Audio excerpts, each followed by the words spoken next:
I want to recall something जो मेरे उस टाइम पे जो टाइम पीरियड था जिस चैनल में मैं काम करी थी, there was a very very famous anchor, हम सब उसको जानते हैं, I don't want to name him. आपने बहुत जल्दी रियलाइज़ कर लिया बिकॉज बहुत से लोगों को बहुत टाइम तक रियलाइज़ नहीं होता कि दिस इंडस्ट्री या ये चीज़ हमारे लिए ठीक नहीं है।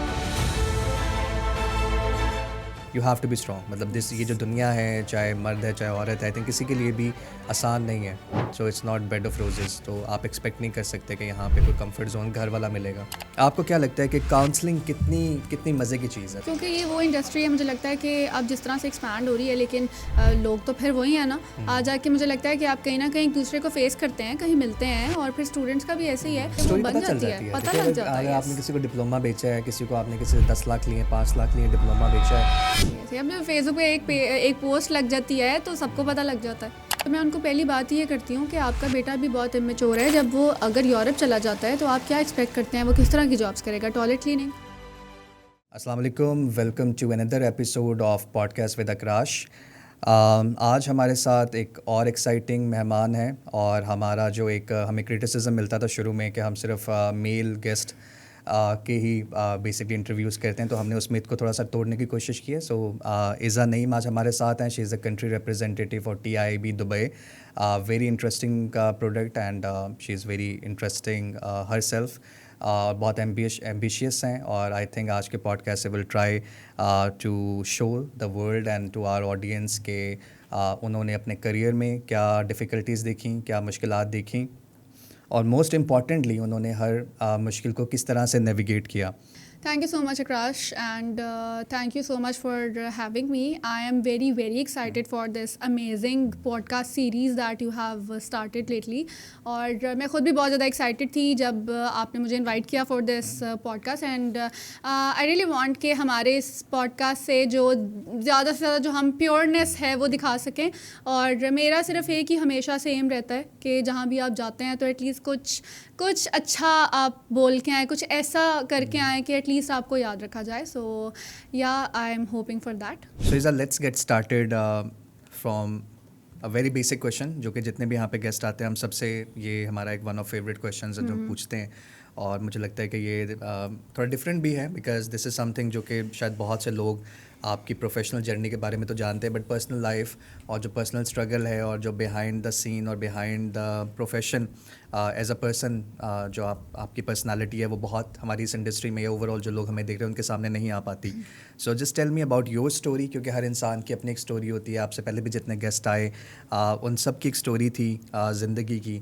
So how would you if you know get couple of minutes, तो आपकी स्टोरी क्या है? Okay, so my story is very मुझे लगता है कि मेरे अपने लिए ही बहुत ज़्यादा इंस्पायरिंग रहती है, क्योंकि समटाइम्स जब मुझे थोड़ा टाइम भी मिलता है तो मैं वाकई में I look back on what I was, and जब मैंने स्टार्ट किया था बिल्कुल, और मुझे बिल्कुल आइडिया ही नहीं था कि मैं इस फील्ड में कैसे आऊँगी, क्या करूँगी। मैंने शायद कभी अपनी ज़िंदगी में नहीं सुना था कि कंसल्टेंट्स भी कुछ होते हैं। तो I actually started off when I was in university, और मुझे शुरू से ही ना बल्कि नहीं, इवन बचपन की अगर हम बात करें तो मैं शुरू से बहुत ज़्यादा जॉली और I was very confident. And as a child I was a very bright student when it comes to the co curricular activities. तो मुझे बड़ा शौक था शोज़ होस्ट करने का और इस तरह की चीज़ों का, तो मैं बहुत ज़्यादा हर चीज़ में पार्टिसिपेट करती थी। तो मेरी यूनिवर्सिटी में और अपनी कॉलेज लाइफ में मैं इन सब चीज़ों में ना बहुत आगे थी। तो मुझे एक शौक़ था कि मैं ना मीडिया में जाऊँगी। तो मैंने कॉलेज अपना स्टार्ट किया, और स्कूलिंग की मैं बात नहीं करती हूँ कि it was very very basic, और I was a very average student, और I was not a very bright student के बड़े अच्छे हाई ग्रेड्स वाले, और मैं वो वाली स्टूडेंट थी जो मैं एग्ज़ाम से जस्ट पहले पढ़ती थी।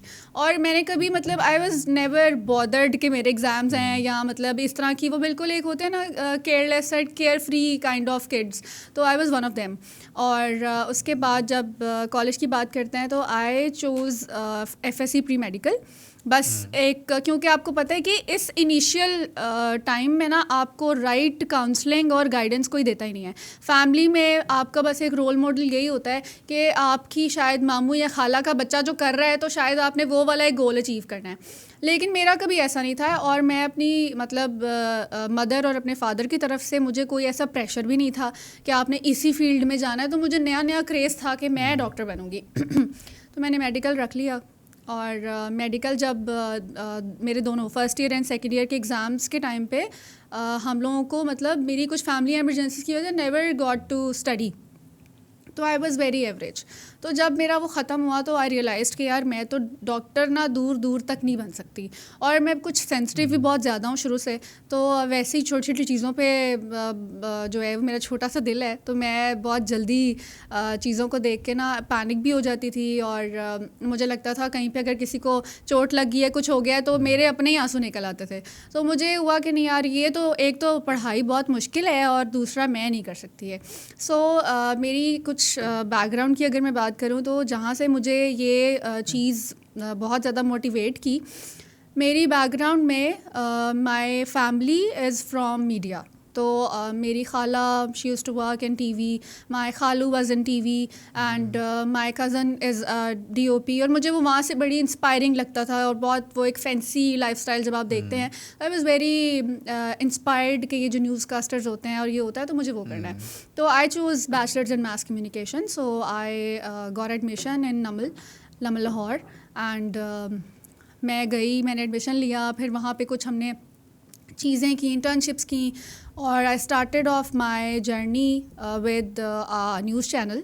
और मैंने वहाँ पे इलेक्शन सेल में पार्टिसिपेट किया, तो वहाँ से मैंने स्टार्ट किया। और मुझे याद है कि मैं स्पीडो से ट्रैवल करती थी और हम बहुत दूर रहते थे, मतलब वो गुलबर्ग का एरिया था जहाँ पे हमारा चैनल था, और मैं स्पीडो से ट्रैवल करती थी और रात में बहुत लेट आती थी। तो आई एक्चुअली इनकाउंटर वेरी जिसे कह लें कि कौन से साल की बात कर रहे हैं? ये मैं बात कर रही हूँ, अभी मेरी डिग्री चल रही थी, 2016 से 2020 का मेरा बैच था, और 2019 में आई गॉट दीज इंटर्नशिप्स।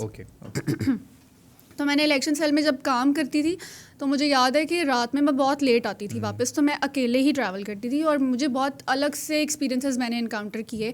और वहाँ से मुझे लगता है कि मुझे कॉन्फिडेंस गेन हुआ कि यार अकेले भी निकलना चाहिए, एक्सपोजर लेना चाहिए। और इवन मीडिया की जो लाइफ है, जिस तरह से मुझे घर से कभी वो वाली रोक टोक थी ही नहीं। I came from a very liberal and you can say कि हमारी वो वाली फैमिली है कि हम लोग ना हमेशा पुश करते हैं लड़कों को इक्वल रखा जाता है कि यार ठीक है, just let them go and explore.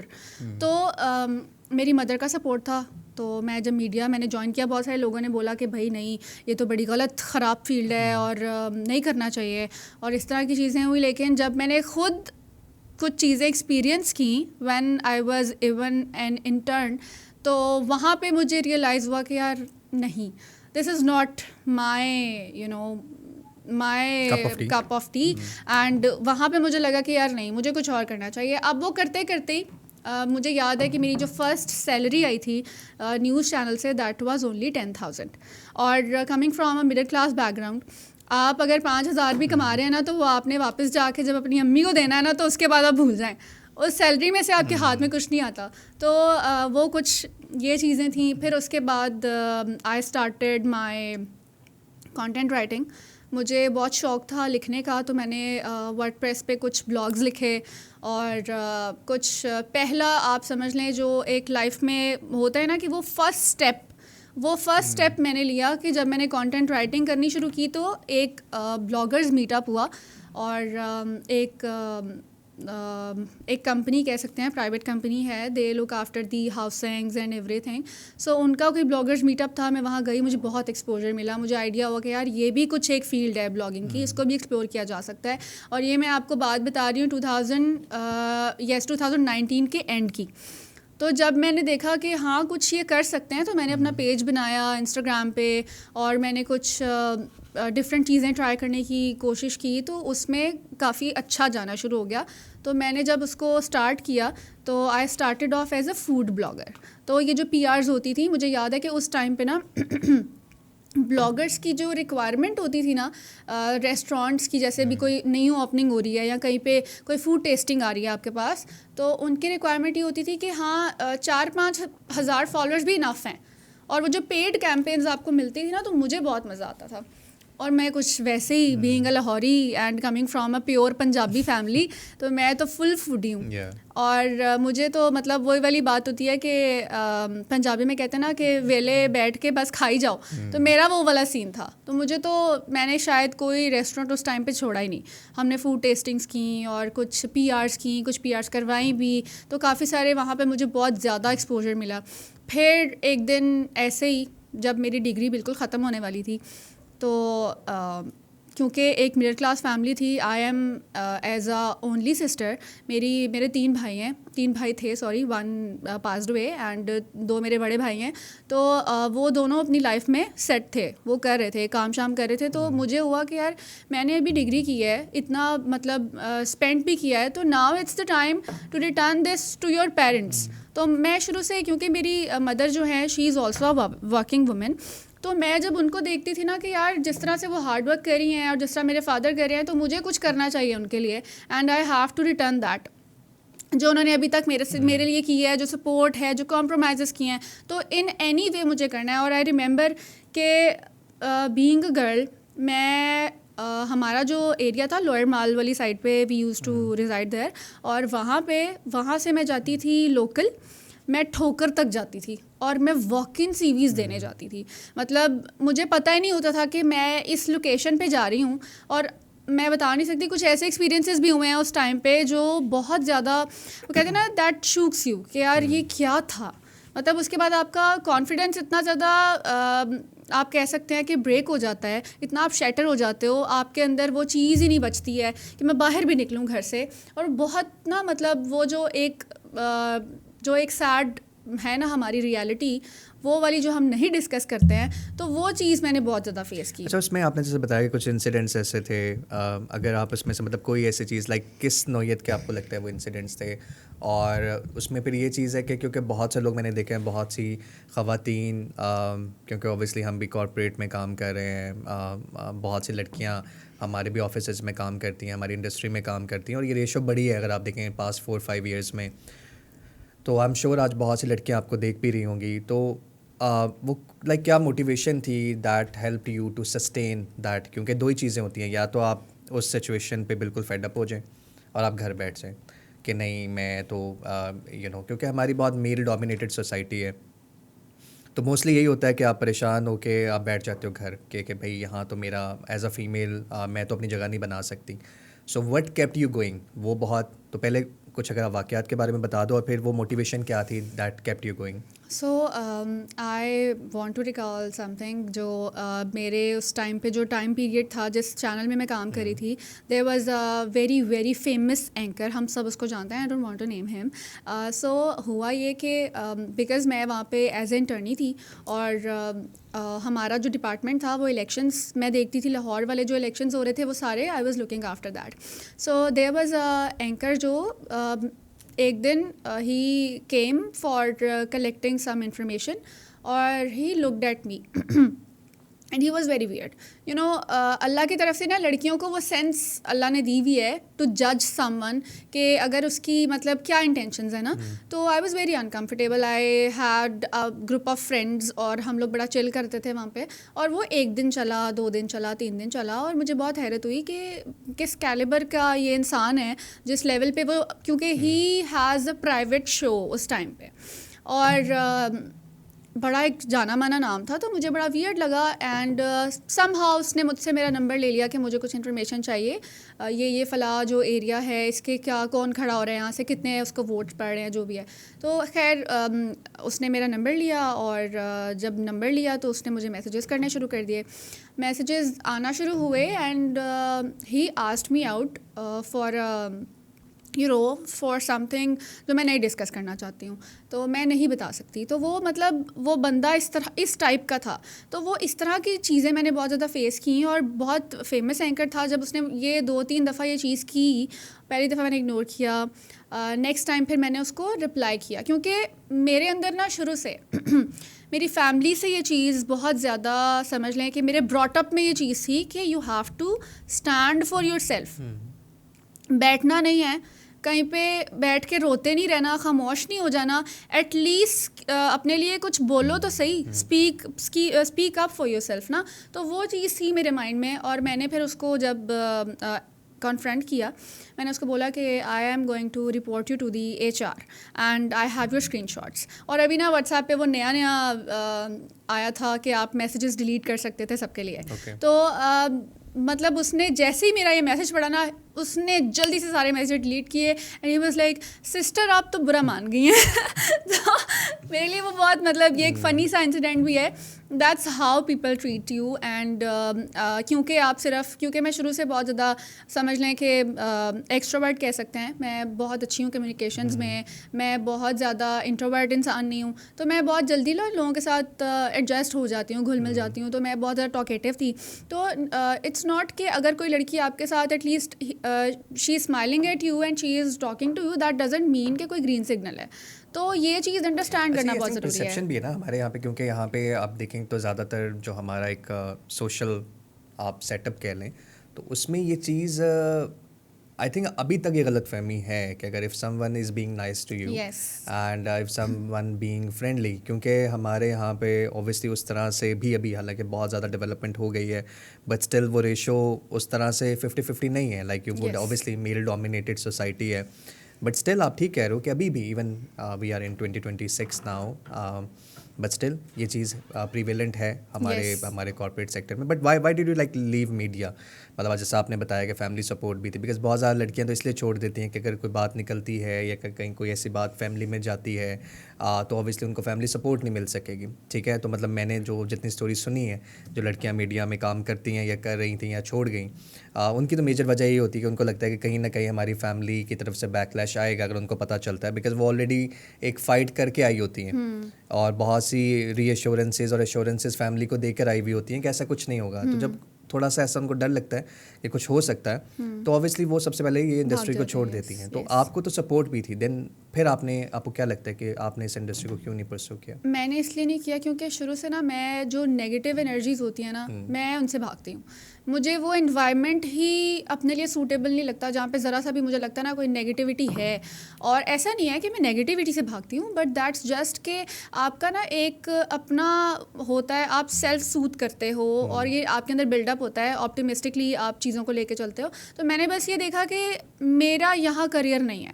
और when it comes to the handsome salary, जो एक हमने शुरू से एक मिथ थी कि जो एंकर्स होते हैं उनकी, न्यूज़ कास्टर्स की बहुत अच्छी सैलरीज होती हैं और वो बहुत अच्छा अर्न कर रहे होते हैं।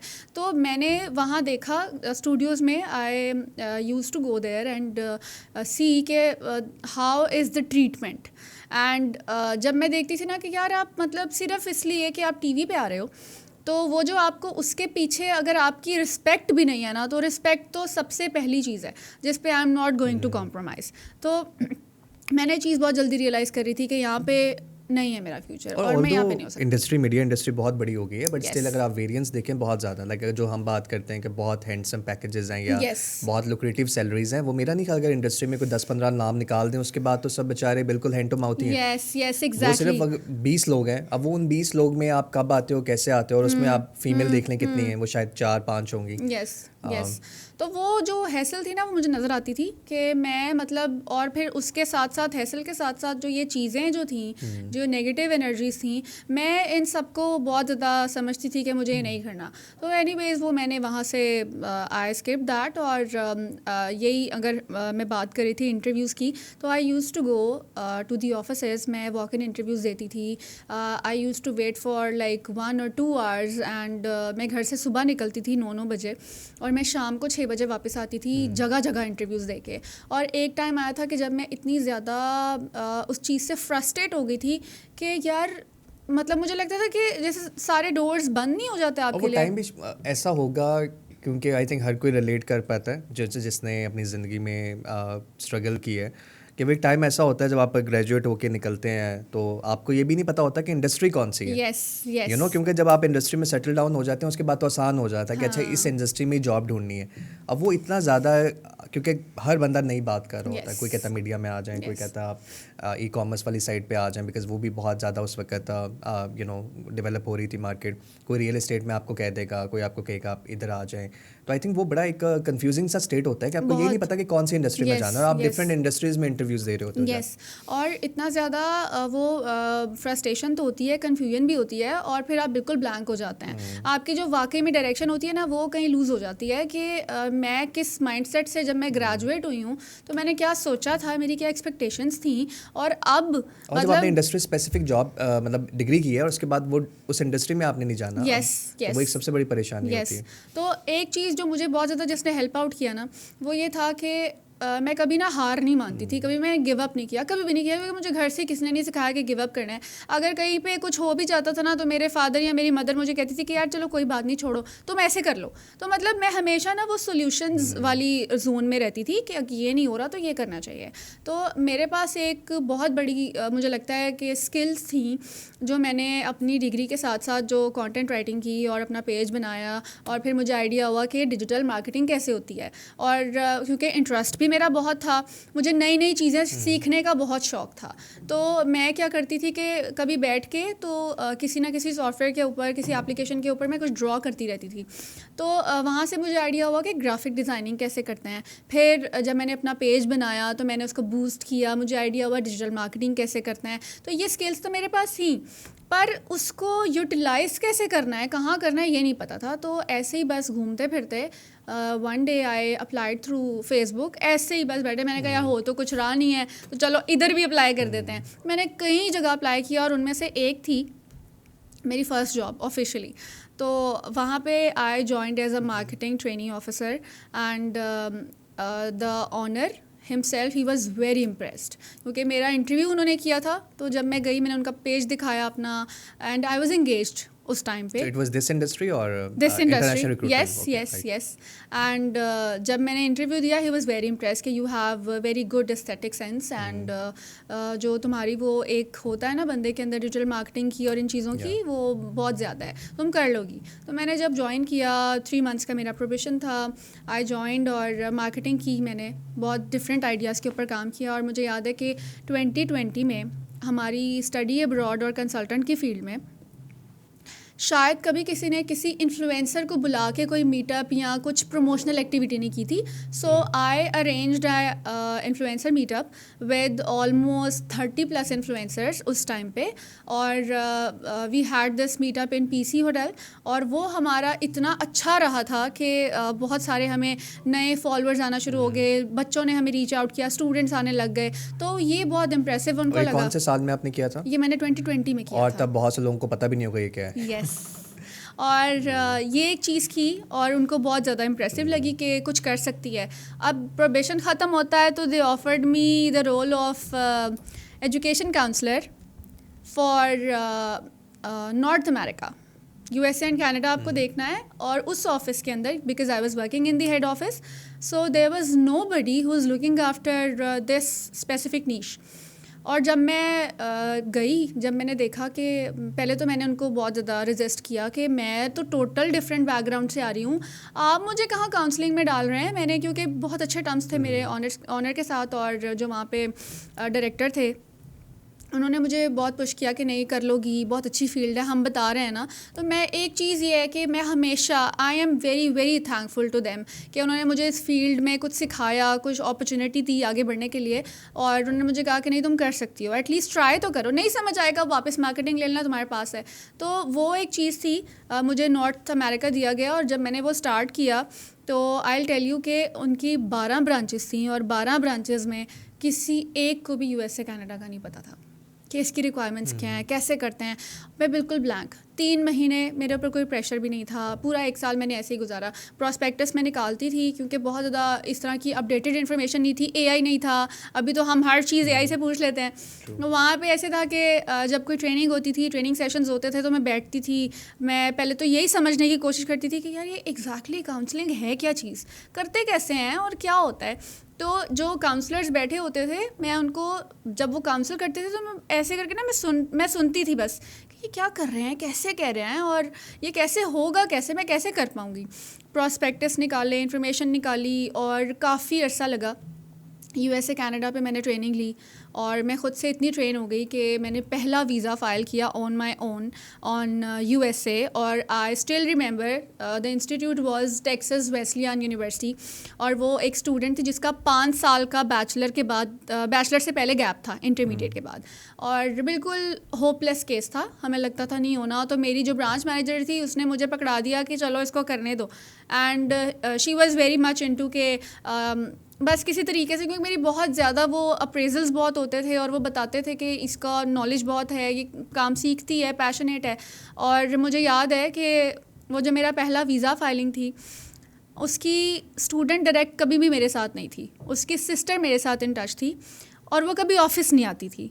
मैं वीज़ा फ़ाइल करी थी, मैं उसको कॉल करती थी, वो कहती थी मेरे पास अभी टाइम नहीं है, मैं अभी 1-2 घंटे में फ्री हो जाऊँगी, मैं फिर आपको कॉल करूँगी, फिर हम फॉर्म फिल करेंगे। अब वो यूएसए की वीज़ा फाइलिंग में आपको पता होगा एक छोटा सा फॉर्म है जो आपने पोर्टल पे फिल आउट करना है।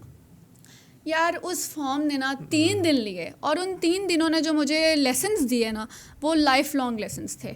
और मैंने पेशेंस के साथ लिटरली वो 3 दिन मैं घर जाती थी और मैं जाके कहती थी कि मैंने यहाँ काम नहीं करना, मैंने इस फील्ड में काम नहीं करना। मैं अपनी मदर के सामने रोती थी कि मम्मा मेरी बस हो गई है, अब नहीं मैं कर सकती। और वहाँ जो मेरी स्टार्टिंग सैलरी थी दैट वाज 25,000।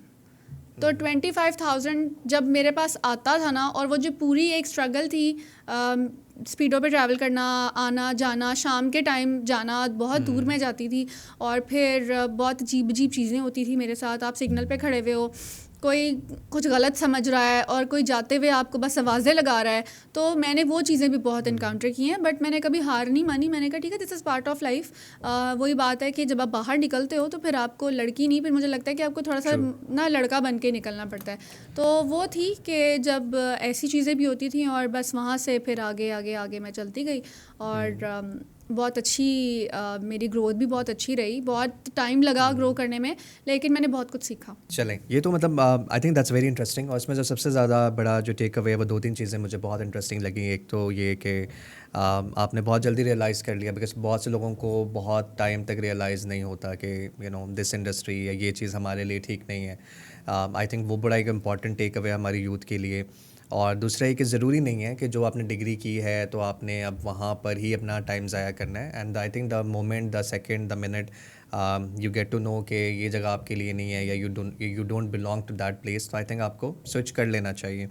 एंड देन उसके बाद जो as a female, as a लड़की, एज़ अ खातून कह लें कि आपके लिए जो सबसे बड़ा चैलेंज होता है वो ऑब्वियसली कम्यूट है। किसी भी लड़की के लिए हमने इसके ऊपर एक बल्कि पॉडकास्ट में हमने एक प्रॉपर पैकेज भी किया था, जिसमें एक पूरी हमने स्टोरी थी। इवन हमारी अपनी ही मैनेजर हैं आमना, उनके हमने कुछ चैलेंजेस, उन्होंने भी इसी तरह के चैलेंजेस बताए थे। And I think take away यही है कि you have to be strong. मतलब दिस ये जो दुनिया है, चाहे मर्द है चाहे औरत है, आई थिंक किसी के लिए भी आसान नहीं है। So it's not bed of roses. तो आप एक्सपेक्ट नहीं कर सकते कि यहाँ पे कोई कंफर्ट जोन घर वाला मिलेगा। सो वो घर वाला सुकून आपको नहीं मिल सकता, but you have to be stronger. Otherwise अगर आप फ्रेजाइल हैं या आप अब बहुत नर्म नाजुक हैं, तो फिर दुनिया को चल देती है, चाहे आप मर्द हैं चाहे आप औरत हैं। I think that's very very interesting. और इससे आई होप कि जो हमारी यूथ और जो लड़कियां हमें सुन रही हैं उनके लिए बहुत ज़्यादा मोटिवेशन होगी, बिकॉज अगर आप कर सकते हो तो ऑब्वियसली सब कर सकते हैं। अच्छा, उसके बाद फिर आपने B2C में काम किया, आपने कंसल्टेंसीज के लिए काम किया, जहाँ पे ऑब्वियसली आप स्टूडेंट्स को काउंसल कर रहे थे। सो मुझे वो बताएं कि काउंसलिंग इन अ वे, क्योंकि मेरा हमेशा मुझे लगता है कि इस फील्ड में जो सबसे इंटरेस्टिंग रोल है, क्योंकि लोग बैक एंड पे भी काम करते हैं, एप्लीकेशन डिपार्टमेंट में काम करते हैं, कंप्लायंस में करते हैं। आपको क्या लगता है कि काउंसलिंग कितनी मज़े की चीज़ है? Like what makes counselling special? Because आप यूथ को काउंसल कर रहे हो, आप उन लोगों को काउंसल कर रहे हो जिनका करियर बहुत ज़्यादा डिपेंड है आपके ऊपर। बिकॉज मैंने देखा कि बहुत से बच्चे बहुत गलत काउंसल्ड हो के गलत कोर्स तो दूर की बात है, गलत कोर्स, गलत यूनिवर्सिटी और गलत डेस्टिनेशन भी सिलेक्ट यस, कर लेते हैं। यस, उनको बहुत ख्वाब दिखा दिए जाते हैं कि आप जाएं वहाँ पे जाके ही आपको जो है वो पीआर ऐसे मिल जाएगी, और उनको बहुत एक अनरियलिस्टिक पिक्चर दी जाती है काउंसलर्स की तरफ। तो मुझे लगता है कि counselling is a very very sensitive job, जहाँ पे आप लोगों के करियर बैठ के बना रहे हैं। क्योंकि जो बच्चा है उसकी फैमिली है वो बिल्कुल एक पॉइंट ब्लैंक के ऊपर आपके पास, लाइक बिल्कुल एक ब्लैंक स्टेट में आपके पास आते हैं यस, ना, आपके ऊपर बहुत बड़ी जिम्मेदारी होती है कि आप उस बच्चे के करियर को एक डायरेक्शन दें। एंड दैट्स वाई मुझे ये लगता है कि ये जो पोजीशन है, ये जो इंडस्ट्री है, ये प्रोफेशनलिज्म से कुछ ज़्यादा है। मतलब इसमें एथिक्स बहुत ज़्यादा मैटर करते हैं, बिकॉज आपको दुआ भी आप लोगों की लेते हैं। आई यस, थिंक अगर ऐसे किसी ही को, है, अगर ऐसे आपने ही है। अच्छी एडवाइस दी है, किसी को आपने किसी का नुकसान नहीं करवाया, आपने उसका रिफ्यूज़ल नहीं करवाया, और बहुत सी चीज़ें इसमें हैं, तो आप कैसे देखते हो काउंसलिंग को? आपका क्या एक्सपीरियंस रहा? अच्छा, काउंसलिंग ना मुझे शुरू से जब मैंने काउंसलिंग प्रॉपर्ली सीखी तो मुझे बहुत ज़्यादा सेटिस्फाइंग, और वो जो आप जब किसी को एक, पता है आपके पास जब क्लाइंट आता है ना, तो वो एक होता है कि ब्लैंक होता है। उसकी कुछ एक्सपेक्टेशंस होती हैं, वो अंडरस्टूड सी बात है, वो तो Yeah. पता है हमें कि वो लेके आ रहा है, मुझे यहाँ जाना है, यहाँ करना है, ऐसे करना है। तो वो जो बिल्कुल ब्लैंक स्टेज से फिर आप जब उसको एंड तक लेके जाते हैं ना, आप उसको बताते हैं कि this is the right and correct direction, आपको इसी के अंदर मूव करना है, आपकी यही अच्छी ऑप्शन है। और फिर आप जब स्मूथली उसके बजट के साथ अलाइंड ऑप्शन उसको बताते हैं, उसका करियर डिज़ाइन करके देते हैं। बेसिकली मुझे लगता है counselling is designing someone's whole life. Yeah. और जब वो सक्सेसफुल होता हुआ नज़र आता है ना, तो वो बहुत सेटिस्फैक्ट्री लगता है। तो ये वो चीज़ है, मुझे लगता है कि आपके पास एक पावर है कि आप किसी की भी यू कंट्रोल समवन लाइफ के, उसका ये जो स्टेप होने वाला है ना नेक्स्ट, वो उसके शायद आने वाले 5-10 सालों पे बहुत बड़ा इम्पैक्ट क्रिएट करेगा। तो मुझे मैं आए दिन, आप भी देखते होंगे, मैं भी देखती हूँ कि काउंसलिंग की जो ये ड्यूटी है और जितने काउंसलर्स हम मार्केट में प्रोड्यूस कर रहे हैं, मुझे लगता है कि अब ना माइंडसेट बहुत डिफरेंट हो गया है। हम देखते हैं आए दिन लिंक्डइन पे काउंसलर्स और एजेंट्स एक दूसरे को बैश कर रहे होते हैं। तो वो एक चीज़ है, this is the very harsh reality. Being a counsellor, जब मैंने भी स्टार्ट किया था ना, तो टारगेट्स होते हैं, यूनिवर्सिटीज़ होती हैं, एवरीबडी नोज़। एंड जब मैं देखती थी कि ये स्टूडेंट आया है, अब इसको मैं यहाँ तो नहीं भेज सकती, पर इसकी ये रिक्वायरमेंट और बाकी चीज़ों के हिसाब से इसकी ये वाली यूनिवर्सिटी बनती है और इसका ये कोर्स बनता है। बट वो एक जो पीछे से आपको प्रेशर है, क्योंकि आपने काउंसलर्स को यहाँ पे सेल्स पर्सन्स बना दिया है। काउंसलर्स, वो करियर एडवाइजर्स वाली बात ही ख़त्म हो गई है। वो यहाँ पे बैठे इसलिए हैं कि हमने एक स्पेसिफिक प्रोडक्ट बेचना है, उनको वो प्रोडक्ट दी गई है। अब वो रिगार्डलेस ऑफ दैट के स्टूडेंट का बजट क्या है, वो उसको इतना एग्जेजरेट कर दिया जाता है। आप देखें, पाकिस्तान में एक प्रोडक्ट है, आई वोंट नेम इट, सब जानते हैं उसको, ऐसे बेचा गया है जैसे वो, पता नहीं, अगर यूके की हम बात करें, कि वो रसल ग्रुप या आईवी लीग से भी कोई बढ़ के चीज़ है। वो दुनिया की best of the best university है, और एक प्राइवेट इंस्टीट्यूट जो कि जिसका कंप्लायंस बहुत ज़्यादा फॉल्ट लाइंस के ऊपर है। लेकिन बच्चा गया है, बहुत बच्चा यहाँ पर गया है, और हर साल हर इनटेक में इतने बच्चे जाते हैं, गया, और इस पॉइंट पर आ गए कि उनको ऑपरेशन ही बंद करने पड़े हैं पाकिस्तान से। तो I think it's very important कि एक बहुत फाइन लाइन है between the targets and the counselling, because target तो ऑब्वियसली हर जॉब में होते हैं, इसमें भी टारगेट्स हैं, but then does not mean कि आप किसी बच्चे को एक बहुत ही लो रैंक यूनिवर्सिटी में भेज दें जहाँ पे वो बिलोंग नहीं करता।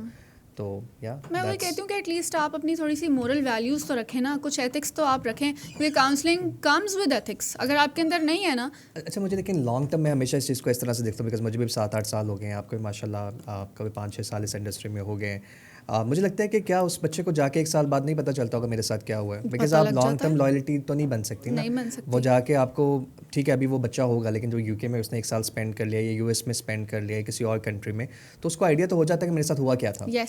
तो आई थिंक वो आप लॉन्ग टर्म में बेसिकली, अगर मैं मॉनेटरी टर्म्स में बात करूं या बिजनेस टर्म्स में बात करूं, तो अपना बिजनेस आप ख़राब ही कर रहे हैं। वो आपको शॉर्ट टर्म बेनिफिट तो दे रहा है, आपने वो टारगेट तो अचीव कर लिया है, लेकिन उसके बाद फिर वो जो रेफरल आना था, वो जो उसने आपको चेन बना के देनी थी B2C की, वो तो आपकी ख़त्म हो गई है। वो काउंसलिंग बेस ही आपके रेफरल पे करता है। तो वो चीज़ें हम भूल गए हैं, हम एथिक्स भी भूल गए हैं, सब लाइफ बहुत फास्ट हो गई है। बल्कि जो डिप्लोमास वाली लहर चली थी, उसमें यकीन करें लोग हमारे पास आते थे और वो ऐसी स्टोरीज हमें सुनने को मिलती थी कि आपने केजी काउंसलर्स ने और एजेंट्स ने 7-7 लाख रुपए के डिप्लोमास बच्चों को बनवा के दे दिए हैं, और वो बेचारे 1-1 साल से बैठे हुए हैं और फिर पता चला कि ऐसे ही है। यूनिवर्सिटीज़ ने लेना बंद कर दिया Yes. डिप्लोमाज और उनका वो भी नुकसान हो गया और वो Yes, parents yes. Was like कि यार हमें तो ये कहा गया था कि आप ये डिप्लोमा बनवा लें, आप ये करवा लें, आराम से हो जाएगा एडमिशन। आराम से हो जाएगा। और बाद में हमें पता चला कि वो यूनिवर्सिटीज़ ने डिप्लोमाज ही लेना बंद बंद कर कर दिए। दिए हैं, इसी तरह yes. Language test Yes, yes, जो डन yes. बेस पे लोग करवा रहे थे Yes. वो लेना बंद कर दिया। और वो बहुत बड़े बड़े नाम, मतलब इट्स नॉट कि कोई वो गली मोहल्ले वाले एजेंट्स तो कर ही रहे थे,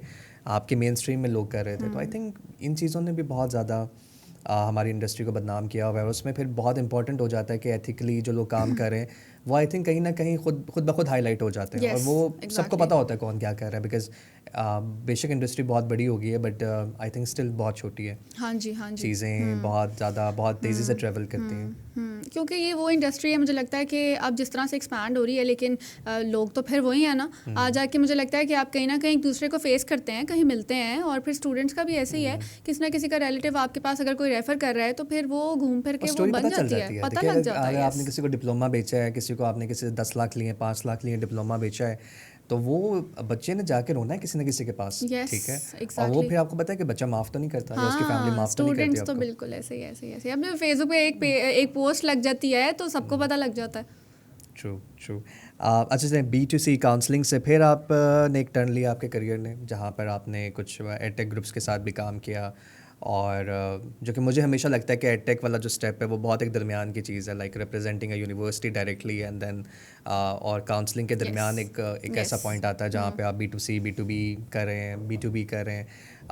और ज़्यादातर ऑब्वियसली एडटेक ग्रुप्स जो हैं जो पाकिस्तान से बाहर की कंपनीज़ हैं वो B2B में ऑपरेट कर रही हैं, जहाँ पे एक मास्टर एजेंट बन के पाकिस्तान में वो एजेंट्स के साथ काम करते हैं। वहाँ पे भी ऑब्वियसली आपको काउंसलिंग का मौका मिलता है डिफरेंट एक्सपोज पे। तो वो एक्सपीरियंस और उसके बाद फिर डायरेक्टली कॉलेज को रिप्रेजेंट करना, और वो भी ऐसी प्रोडक्ट लेना जो कि शायद बहुत ज़्यादा लोग ना विलिंग होते, क्योंकि हमारे यहाँ पे दुबई, टर्की और कुछ मलेशिया, इन ममालिक को बहुत डेड मार्केट समझा जाता है। उन्हें कहा जाता है कि बहुत ही कोई आपके पास जिगरा होना चाहिए इन प्रोडक्ट्स को लेने का, क्योंकि एट दी एंड बहुत ज़्यादा सक्सेस रेशो नहीं है, और स्पेशली ऐसी प्रोडक्ट्स जो कि बहुत ज़्यादा जिनका नाम इस्टेब्लिश ना हो, लोग जानते ना हो, या फिर वो कोई किसी फैंसी कंट्री का कैंपस ना हो, तो बहुत मुश्किल हो जाता है। ऐसे ही है। सो आप बताएं कि आपने TIB को जो आपने टेक ओवर, लाइक आपने इस जिम्मेदारी को टेकअप किया, क्या माइंडसेट था? अच्छा, मेरी ये जो अभी तक की जर्नी रही है काउंसलिंग के बाद, जब मैंने B2B में स्टेप लिया, फिर उसके बाद मैंने और एडटेक्स के साथ काम Yeah. किया, तो कुछ अनसर्टन रीजंस की वजह से कोई जस्ट कभी कुछ सिचुएशन ऐसी हो गई कि I had to leave the companies. तो I still get that from a lot of my friends even and a lot of people जिनको मैं बहुत ज़्यादा रिस्पेक्ट और बहुत रिगार्ड करती रही हूँ। तो कुछ मेरा टेन्योर वहाँ पे बहुत शॉर्ट टर्म रहा है, लेकिन मैंने उसमें बहुत कुछ लर्निंग भी मेरी बहुत ज़्यादा रही है। और फिर वो ऐसा एक टाइम होता है जिसके अंदर आप बहुत ज़्यादा सीखते हैं और आप फिर रियलाइज़ करते हैं, फिर आप उस चीज़ों को, मुझे लगता है आप प्रैक्टिकल लाइफ में जब होते हैं ना, तो फिर ये चीज़ें साथ साथ चलती हैं। This is a part of life. आपको जॉब मिल रही है, आप छोड़ रहे हैं, आप कुछ कर रहे हैं, तो कुछ ऐसे लोग, आई still get that from a lot of people जब मैंने TIB ज्वाइन किया कि अब यहाँ पे जो है ना, आप प्लीज़ मिस लॉन्ग टर्म काम कीजिएगा। और आपने फिर कैसी प्रोडक्ट ले ली है, बड़ी फ्लॉप सी प्रोडक्ट्स आप लेती हैं, क्या बनेगा, कैसे करेंगी, और इस तरह के बहुत नेगेटिव कमेंट्स मुझे सुनने को मिले। बट मुझे लगता है कि अगर आप अपने कंफर्ट जोन से बाहर ही नहीं निकलते ना, आप खुद को चैलेंज ही नहीं करते, तो फिर लाइफ का भी मज़ा नहीं आता और आप ग्रो भी नहीं कर पाते। अच्छा, मैं बहुत मज़े की चीज़ पढ़ रहा था कि कभी भी जब भी आप किसी ऑथर के पास जाते हैं और अगर आपको ये किताब एक 50 साल की उम्र में लिखना शुरू करते हैं, तो कोई ऑथर कभी आपको लेट डाउन नहीं करेगा। अगर आप एक किसी स्पोर्ट्समैन के पास जाते हैं और आप 50 साल की उम्र में कोई स्पोर्ट्स शुरू कर रहे हैं, तो हमेशा वो आपको वेलकम करेगा। इसी तरह से कोई भी आप जिस बंदे ने अपनी ज़िंदगी में कुछ अचीव किया हुआ है, जब अगर आप जाके उसको बताएंगे कि मैं अभी इस पॉइंट पे मैं बहुत लेट हो गया हूँ, मैं बिगिनर हूँ, हम अप्रिशिएट करेंगे। सो बेसिकली ज़्यादातर क्रिटिसिज्म आ भी उन लोगों से रहा होता है जिन्होंने ज़िंदगी में कुछ भी नहीं किया हुआ। और पता है क्या, फिर ये वो लोग होते हैं कि अच्छा, फिर क्रिटिसाइज़ करते हैं, फिर ये वही लोग होते हैं जब देखते हैं ना कि ये अब प्रोडक्ट चल पड़ा है और ये फिर दोबारा आपके पास आते हैं कि हमें भी कॉन्ट्रैक्ट चाहिए। तो फिर मैं कहती हूँ मेरी असल जो मेरी विन है ना, फिर वो वही है।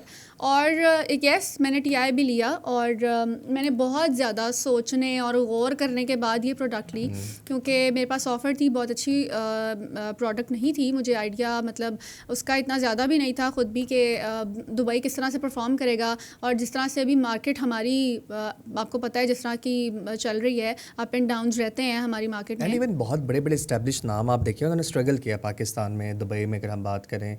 मैं नाम नहीं लूँगा प्रोडक्ट्स का, बट वो बहुत पुराने हैं, Yes. ब्रिटिश यूनिवर्सिटीज़ हैं, ऑस्ट्रेलियन कुछ यूनिवर्सिटीज़ हैं, उनके कैंपसेस ने बहुत स्ट्रगल किया है पाकिस्तान में। यस तो लुकिंग एट दैट फैक्ट मैंने भी जब ये प्रोडक्ट ली थी तो एक चीज़ मैं हमेशा कहती हूँ कि एक तो आपकी नीयत साफ़ हो, प्लस आपके अंदर ना वो पैशन होना चाहिए वो चैलेंज लेने का कि आप कुछ कर सकते हैं, आप कुछ नया लेके आ सकते हैं। वो तरीका क्या है, वो मार्केट स्ट्रैटेजी क्या है, विद द राइट स्ट्रैटेजी आप कुछ भी कर सकते हैं। तो मेरा यही माइंडसेट था जब मैंने TIB ली। पहली जो मेरी मोटिवेशन थी वो ये थी कि management itself was very very, आप समझ लें, सपोर्टिव थे, बहुत ज़्यादा cooperative and supportive, and they were ready to take any challenge when it comes to the specifically Pakistani market. एंड जब मुझे ये रोल ऑफ़र हुआ मैंने बहुत टाइम लिया, मैंने एनालाइज़ की मार्केट कैसे होगा, क्या करना है, अच्छा मेरे क्या स्टेप्स होने चाहिए। तो लकीली हमने जब स्टार्ट लिया, it's only been 3 months and we have got माशाल्लाह very very good number of students.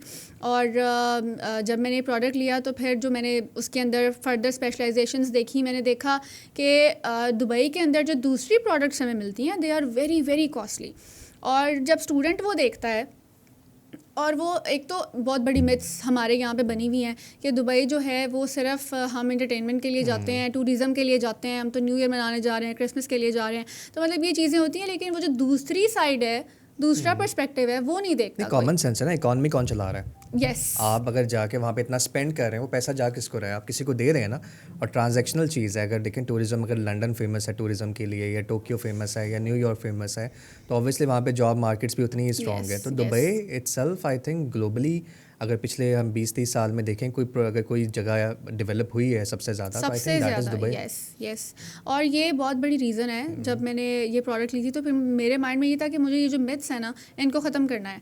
और क्योंकि बहुत अच्छी ऑप्शंस हैं जो आप एक्सप्लोर कर सकते हैं। जब आप स्टडी अब्रॉड के माइंडसेट से, जो पाकिस्तानी स्टूडेंट आ रहा होता है ना, वो ये हमेशा शुरू वो ऐसे करता है, फिर वो ऐसे जाता है, ठीक है, बजट के अकॉर्डिंगली भी वो ग्राफ मूव कर रहा होता है, और फिर ऑप्शंस जो हैं वो अकॉर्डिंग टू एंट्री रिक्वायरमेंट्स भी चल रही होती हैं। अच्छा, एक और भी तो मिथ है ना, लोग यहाँ पे बात करते हैं, अगर आप यूएई किसी को पिच करते हैं या दुबई पिच करते हैं तो कहते हैं जी पीआर नहीं मिलती। तो मेरा क्वेश्चन ये होता है, अब आप भी बताइएगा कि आपका एक्सपीरियंस क्या है। मैं ये कहता हूँ कि लेट्स से आप यूके चले गए, ठीक है, या ऑस्ट्रेलिया आप चले गए, और वहाँ पे जाके आपको जॉब ही नहीं मिल रही। आपको वहाँ पे अगर जॉब मिल जाती है तो बहुत ज़्यादा आपको टैक्सेस पे करने पड़ रहे हैं।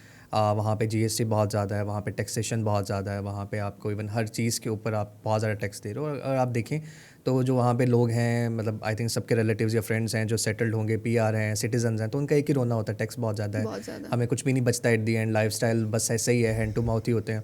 और उनको पाकिस्तान भी आना है तो वो सोच रहे होते हैं कि यार अभी 1 साल हमें सेव करना है, फिर हम कुछ गिफ्ट्स वगैरह लेके जाएंगे। ऑन दी अदर, अगर हम दुबई देखें तो दुबई में जिस तरह सबसे का कम लेविश टैक्सेस जो लाइफस्टाइल है, हैं वो दुबई में है, सबसे कम टैक्सेस। इवन आप विद होल्डिंग टैक्स देख लें, आप जीएसटी देख Yes. लें, आप डायरेक्ट टैक्सेस देख लें, और जो क्वालिटी ऑफ लाइफस्टाइल है, Yes. पीआर तो देखें आपको 10 साल बाद मिलनी है या 15 साल बाद मिलनी है, वो मिलनी है, बट क्या पीआर गारंटी है कि आपका लाइफस्टाइल अपग्रेड होगा? बिकॉज मैं तो बच्चों से ही बात कर रहा होता हूँ, इवन जब हम बच्चों को डिफरेंट डेस्टिनेशंस के इंटरव्यूज़ भी हम कर रहे होते हैं, तो मैंने कहता हूँ मकसद क्या है? मकसद तो एट द एंड हर इंसान का यही है कि मेरा लाइफस्टाइल अच्छा हो, यस और मैं अपने आप को और अपनी फैमिली को अच्छा लाइफस्टाइल दे सकूं। और तो मेरा नहीं ख्याल कोई मकसद आपका होता है, बिकॉज डिग्री भी आप इसलिए कर रहे हो, आप किसी कंट्री में अगर सेटलमेंट चाह रहे हो, आप वो भी इसलिए चाह रहे हो। तो क्या पीआर ही मेन फैक्टर होना चाहिए जब हम स्टडी अब्रॉड के बारे में सोचें? नहीं, मेरे लिए वही वाली सेम बात है जिस तरह आप बोल रहे हैं कि हमारा lifestyle is the main thing. और मैं हमेशा स्टूडेंट को यही चीज़ बोलती हूँ कि सबसे पहला कंपैरिजन आप उठा लो, आप करके देख लो, किसी से भी पूछ लो जो दुबई में रह रहे हैं, वो आपको बताएंगे। जब आप कभी किसी दूसरी कंट्री में जाओगे, यूके जाते हो, आप यूरोप चले जाते हो, तो जो आपकी डिग्री है 3 साल की, बैचलर की अगर हम बात करते हैं, तो स्टूडेंट बड़ा इमेच्योर होता है। तो स्टूडेंट को अभी समझ नहीं आ रही होती कि उसने एग्जैक्टली जॉब्स क्या करनी है। फिर यहाँ पे जब हम स्टूडेंट को बाहर भेज रहे होते हैं तो फैमिली की तरफ से एक प्रेशर होता है कि बेटा आप जाके आपने कमाना है और अपनी फ़ी पे करनी है, और आपने जो है फिर पीछे भी भेजना है। बड़ी मज़े की बात है, बट ये कि रेलिवेंस थोड़ी सी बनती है। जैसे पहले दौर में आपने सुना होगा कि जब किसी बेटी की शादी होती थी तो वो माँ बाप कहते थे कि तुम्हारी डोली उठ रही है यहाँ से, और अब तुम्हारा जनाजा ही इस घर से उठना चाहिए। तो वो एक बड़ा अजीब माइंडसेट है कि यहाँ पे वो बच्चे, पेरेंट्स यही कह रहे होते हैं, बेटा जो था बस यही है, यही है, अब तो आपको ही करना है। तो वो मैं अक्सर पेरेंट्स को भी कहता हूँ कि आप बहुत ज़्यादा, ठीक है बच्चे ने करनी है स्ट्रगल, उसको आप बिल्कुल मोटिवेट करें, लेकिन उसको इतना प्रेशराइज कर देना कि और स्पेशली बैचलर्स वाले बच्चे को, क्योंकि उसने भी इंटरमीडिएट किया है, आपने उसे पाकिस्तान में कोई जॉब नहीं करवाई, उसे कुछ नहीं आता, उसको कोई स्किल आपने नहीं दिया, जो कि ऑब्वियसली पेरेंटल फेलियर है। क्योंकि अगर आपने बच्चे को ग्रूम ही नहीं किया उस चीज़ के लिए। अगर आप वेस्ट में देखें, मतलब मैं खुद यूके में रहकर आया हूँ, तो वहाँ पे after matric, after O levels जो है, मतलब इक्विवेलेंट टू मैट्रिक और ओ लेवल्स, आफ्टर 16th बच्चे जो हैं वो काम शुरू कर देते हैं। एंड वो 2-3 साल में ट्रेन होके बाय द टाइम वो यूनिवर्सिटी में जाते हैं तो वो already they are very mature. जबकि हमारे यहाँ पर ऐसा कुछ भी नहीं है। तो जब वो बच्चा इंटर के बाद जा रहा है यूके, तो क्या कहीं भी, तो आप मुझे बताएं कि वो कैसे कमाना कैसे शुरू कर देगा उसको, तभी अपनी आदतें बनाने में बहुत टाइम लग जाएगा। एग्जैक्टली मैं मेरे पास जब पेरेंट्स भी आते हैं तो मैं जब वो मुझसे ये वाली बात करते हैं ना कि हम ये पैसे स्पेंड करके उसको यूरोप भी तो निकाल सकते हैं, तो मैं उनको पहली बात ये करती हूँ कि आपका बेटा भी बहुत इमेच्योर है। जब वो अगर यूरोप चला जाता है तो आप क्या एक्सपेक्ट करते हैं वो किस तरह की जॉब्स करेगा? टॉयलेट क्लीनिंग, आप वहाँ पे मैक्सिमम बेटर और इस तरह की और जॉब्स मिलती हैं, ठीक है। जब आप मेरे पास स्टूडेंट को रिक्रूट करवा रहे हैं, आप TIIB में भेज रहे हैं, तो हम तो सबसे पहली अपॉर्चुनिटी ये देते हैं कि हम स्टूडेंट को after 3 months paid internship offer करते हैं विद आवर पार्टनर कंपनीज और रेलिवेंट टू योर फील्ड। तो अगर स्टूडेंट हमारे पास AI के कोर्स में आ रहा है, डिजिटल टेक्नोलॉजीज़ के लिए आ रहा है, तो हम तो सबसे बड़ी अपॉर्चुनिटी उसको ये दे रहे हैं कि वो अपनी फील्ड की इंटर्नशिप करता है। तो इंटर्नशिप कर रहा है, फिर पेड इंटर्नशिप है जिस पे वो अर्न भी कर रहा है, तो उसके पास ये पूरी एक डायरेक्शन आ गई, एक्सपोजर मिल रहा है, दुबई मार्केट में जॉब का एक्सपोजर मिल रहा है which is leading to the job. तो ये बहुत बड़ी एक अपॉर्चुनिटी है। फिर उसको और जॉब नहीं करनी पड़ी, 20 आवर्स वीक उसको अगर काम अलाउड है तो वहाँ पे ऑफिस जॉब्स कर सकता है। यहाँ से स्टूडेंट, वो वाले स्टूडेंट स्पेसिफिकली जो फ्रीलांस कर रहे होते हैं, जिनको पता है सोशल मीडिया मार्केटिंग क्या होती है, SEO, SEM, कंटेंट राइटिंग, इसकी बहुत ज़्यादा स्कोप है बाहर। AI का यूज़ इस टाइम पे सबसे ज़्यादा दुबई के अंदर हो रहा है। कोई ऐसी इंडस्ट्री, कोई ऐसा ऑफिस, कंपनी ऐसी नहीं है जहाँ पे AI का यूज़ नहीं हो रहा। तो ये तो अब मैंडेटरी हो गया हुआ है। वहाँ पे जो भी स्टूडेंट जा रहा है, हम तो बहुत ज़्यादा इस चीज़ को प्रमोट भी करते हैं। स्टूडेंट आता है, yes we promise paid internships, तो उसके लिए क्या ये बेटर नहीं है कि वो अफोर्डेबल ऑप्शन के साथ एक अच्छी रिस्पेक्टफुली जाके वो अर्न भी करे, वहाँ पे फिर रहे, फिर आपको पता है आपके पेरेंट्स कभी भी आपको मिलने आ सकते हैं, आप जा सकते हैं वापस, ऐसी भी कोई मसला नहीं है। तो ये चीज़ मैं कहती हूँ PR, वो जो आपने 10 साल की जलालत के बाद आपने PR लेनी है, ये एक बहुत बड़ा फैक्टर होता है। और फिर आपको देखें पाथवे भी तो मिल रहा है ना कि Yes. आफ्टर 2 years आप मूव कर सकते दे हैं। Can move to any Yes. Country, और एक ग्लोबल क्वालिफिकेशन बच्चा ले रहा है। Yes. और उसके बाद वो अगर अब्रॉड जाना चाहे, आई थिंक 180+ कंट्रीज़ में आपको आपकी एक्सेप्टेबिलिटी है। Yes. तो वो भी तो एक चीज़ है ना कि इट्स नॉट कि 2 साल अगर फॉर एग्जांपल आपका बच्चा वहाँ पे स्पेंड कर रहा है और कितने कम बजट में कर रहा है। यस, और 2 साल में फिर वो मेच्योर भी तो हो रहा है, वो स्मार्ट हो रहा है, वो कुछ सीख रहा है, उसको एक्सपोजर आ रहा है। मज़े की बात ये है कि बच्चे अब देखें ना, जो यूके में, क्योंकि हर पे अगर फॉर एग्जांपल कोई पेरेंट अपना बच्चा यूके भेज रहा है या ऑस्ट्रेलिया भेज रहा है, उसको हम डिस्करेज नहीं करते बिल्कुल। इट रियली डिपेंड्स कि आपकी फाइनेंशियल पोजीशन क्या है। मतलब हर इंसान की फाइनेंशियल पोजीशनिंग डिफरेंट है। कोई लोअर मिडिल क्लास से है, कोई मिडिल क्लास से है, कोई एलीट क्लास है। लेकिन अगर मेजॉरिटी तो यहाँ पे आपको पता है लोअर मिडिल क्लास और मिडिल क्लास की है। तो वो लोग यूके में अगर आपने उधार पकड़ के और अपनी ज़मीनें बेच के और आपने सब कुछ बेच के बच्चे को अगर आपने भेजना है यूके, और वो भी ज़्यादातर आप देखेंगे कि जो पेरेंट्स इस तरह से करते हैं वो 1 साल बाद वो कहते हैं अब तो कुछ भी नहीं हो सकता। तो वहाँ बच्चे ने डिग्री भी कंप्लीट नहीं की, आपके फाइनेंसेस भी सारे ख़त्म हो गए, एग्जॉस्ट हो गए। उसके बाद बच्चा आपका इलीगल हो गया तो वो, मैंने ऐसे भी वाक़या देखे, तो वो असाइलम की तरफ जाने की कोशिश करेगा। असाइलम लेगा तो मैंने ये भी देखा कि आप वो ऑब्वियसली एक सर्टन पीरियड तक आप वापस नहीं आ सकते अपने मुल्क में। माँ बाप यहाँ पे फौत हो जाते हैं, बच्चे जनाजे पे नहीं आ सकते, अपनी शक्ल नहीं देख सकते। मतलब इतनी टेरेबल और मिजरेबल लाइफ है कि आप अपना फाइनेंशियल पोजीशनिंग ज़रूर देखें। तो मुझे लगता है जो TIIB प्रोडक्ट है इसमें फाइनेंसेस भी बहुत मैटर करते हैं। जो ज़्यादातर हमारी मेजॉरिटी है, 80-85% लोग हैं पाकिस्तान में, आई थिंक उनके लिए बहुत परफेक्ट प्रोडक्ट है कि आप अपने बच्चे को 2 साल, एक तो जैसे आपने बताया कि इमोशनली स्टेबल होगा, उसको एक्सपीरियंस मिलेगा।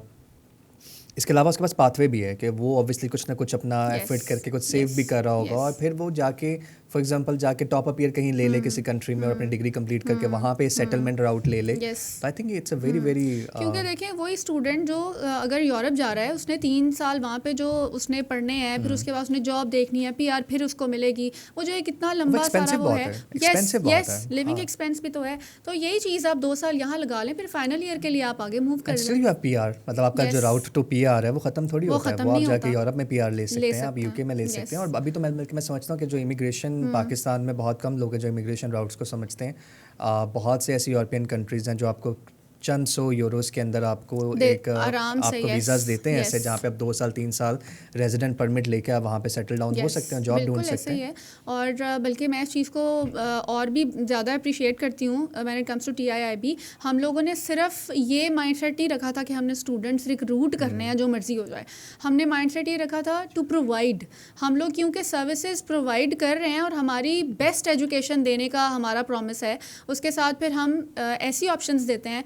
जैसे अभी हमने कुछ बूट कैंप्स किए जिसमें हम अप टू 95% तक का स्कॉलरशिप दे रहे थे। मतलब आप देखें 4 लाख में आपको अगर दुबई में पूरे साल स्टडी का मौका मिल रहा है तो इससे लेस मुझे लगता है आप कहीं पे भी नहीं जा सकते। ये और बहुत इंटरेस्टिंग था। बल्कि मैं एक इंसिडेंट शेयर करूँगा कि अभी हमने एक्सपो किया अक्टूबर में, और it was undoubtedly one of the best expose और Yes. सबसे बड़ा एक्सपो था। तो वहाँ पे मुझे लगता है कि आपने तो हाईजैक कर लिया था सारा, क्योंकि जब लोगों को पता चला कि 4 लाख में दुबई जा रहे हैं, तो इवन वहाँ पे बहुत ज़्यादा न्यूज़ चैनल्स भी Yes. आए हुए थे।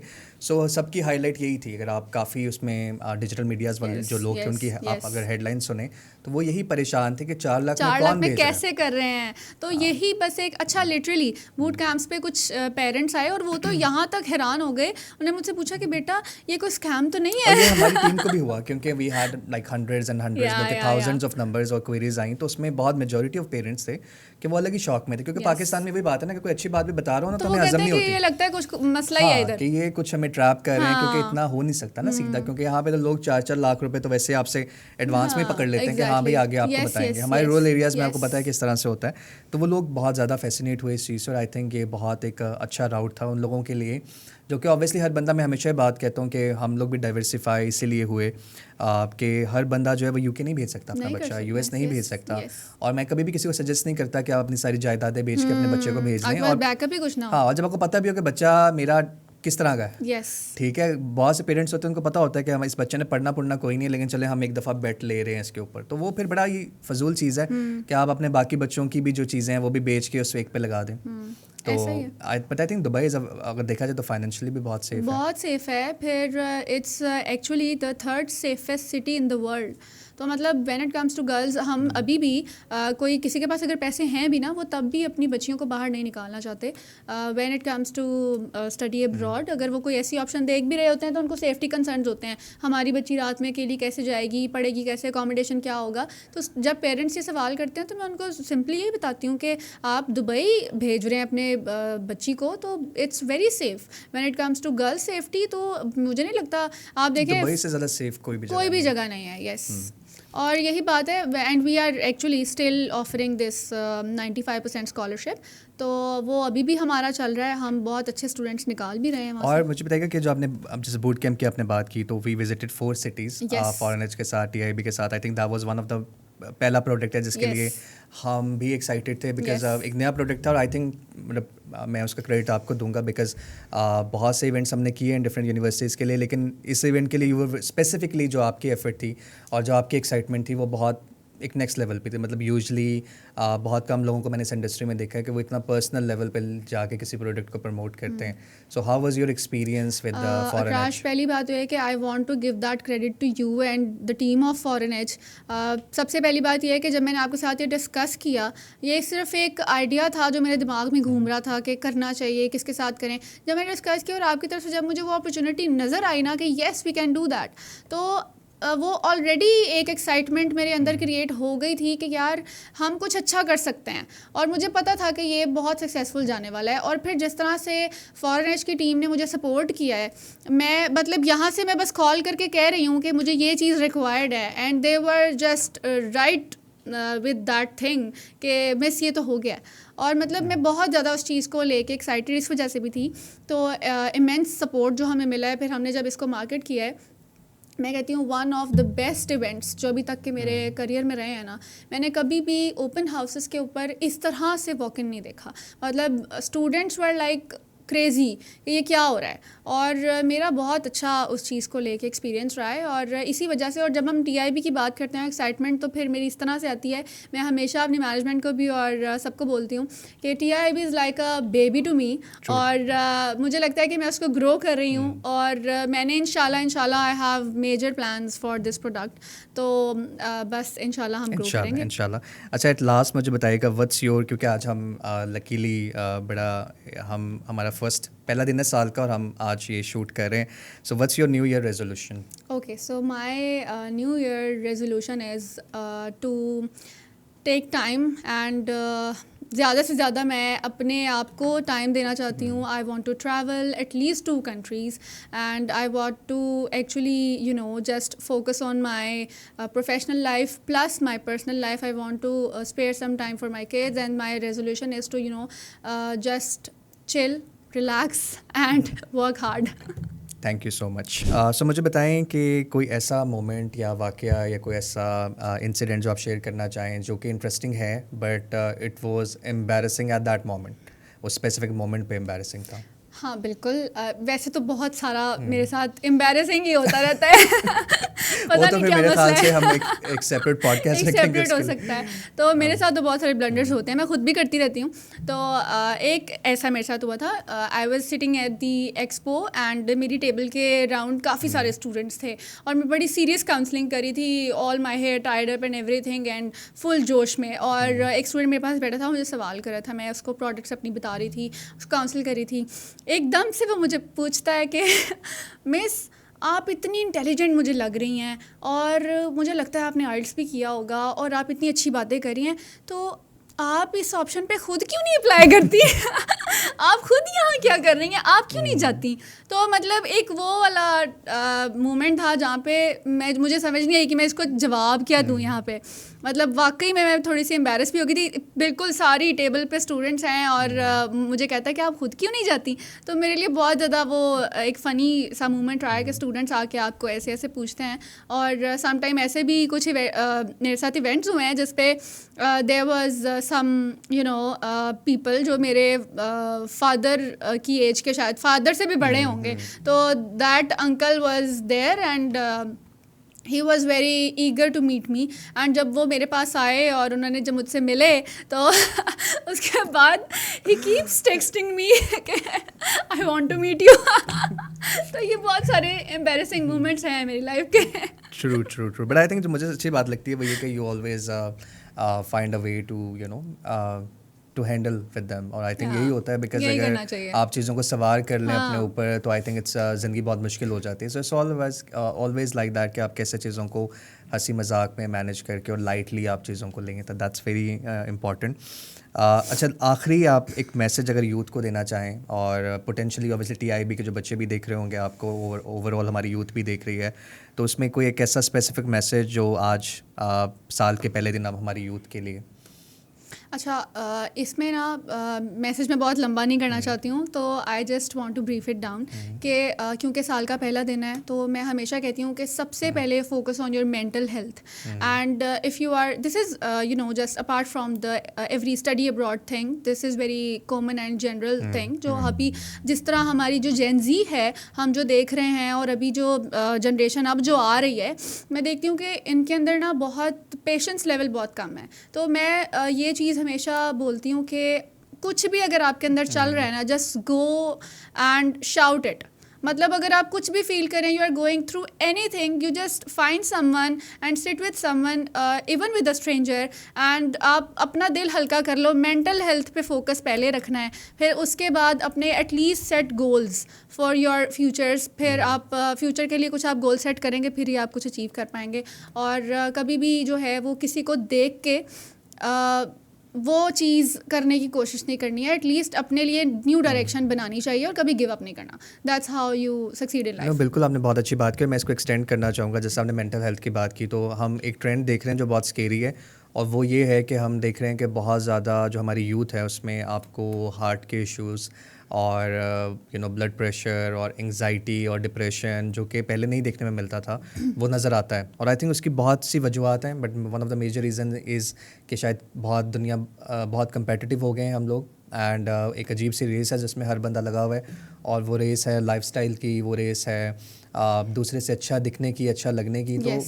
बट आई थिंक एक हद तक वो चीज़ ठीक है, बट जब आप उस चीज़ को सवार कर लेते हैं और उसको अपना मेजर मोटिवेटर बना लेते हैं तो there is no end of it. See I want to add something lastly कि क्योंकि मैं खुद भी एक इन्फ्लुएंसर रह चुकी हूँ और मैं अभी कर भी रही हूँ, तो मैं देखती हूँ कि जब हम सोशल मीडिया स्क्रॉलिंग कर रहे होते हैं ना, आजकल हमारे पास टाइम होता है तो हम सिर्फ स्क्रॉल करते हैं। तो जब हम देखते हैं कि यार इसकी लाइफ बड़ी सेट है, यार ये बड़ी हैपनिंग लाइफ है, इधर फिर रहा है उधर फिर रहा है, खा पी रहा है, मतलब सब मस्ती चल रही है, तो no one is going to post any negativity on their feed. वो कभी भी आपको ये नहीं बताने वाला कि इस लाइफ को अचीव करने के पीछे जो उसका पूरा वो एक स्ट्रगल रहा है ना, वो क्या है। हम सिर्फ वो देखते हैं लेकिन उस स्ट्रगल को नहीं देखते। और आप देखें ना, आपको नहीं पता कि जो इंसान आपको जो चीज़ आप देख रहे हैं वो कितनी रियल है। Yes. मतलब मेजॉरिटी वो एक आर्टिफिशियल चीज़ है, बट द पॉइंट इज़ कि आप अपने ऊपर फोकस करें Yes. And try to live the life, क्योंकि आज Yes. का दिन है जो आपके पास है, कल की किसी को भी Yes. गारंटी नहीं और है। जो भी आपके पास है ना, एटलीस्ट उसके अंदर आप खुश हाँ, रहें, उसको उसके अंदर। अप्रिशिएट करें। जब तक आप उसको अप्रिशिएट नहीं करेंगे, आज जो आपने दिन गुजारा है, आप उसके अंदर जब आप एनालाइज नहीं करेंगे ना, मेरे पास क्या क्या था, मैंने क्या अचीव किया,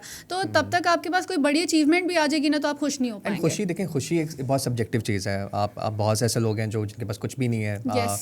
वो बहुत खुश आपको नज़र आएंगे, and on the other hand लोग बिलियनियर हैं, मिलीनियर हैं। तो आई थिंक ये जो मटेरियल चीज़ें, ये तो कभी खुशी की आपको गारंटी दे भी नहीं सकती ना, Yes. बिकॉज आपके पास सब कुछ हो सकता है इवेंचुअली, बट आपके पास सुकून नहीं है। और होता Yes, है yes, होता मोस्टली, है, अगर आप बहुत ज़्यादा नोट होता है। करें कि जो लोग अपेरेंटली आपको लग रहा होता है कि दे हैव एवरीथिंग, और वो खुश नहीं होते, वो कहते हैं रात को हमें नींद नहीं आती, हम गोलियाँ खा के सोते हैं। तो I think keep it organic, Yes. Keep it real, and just have fun, Yes. yeah, and life is very short. Yes. Thank you so much.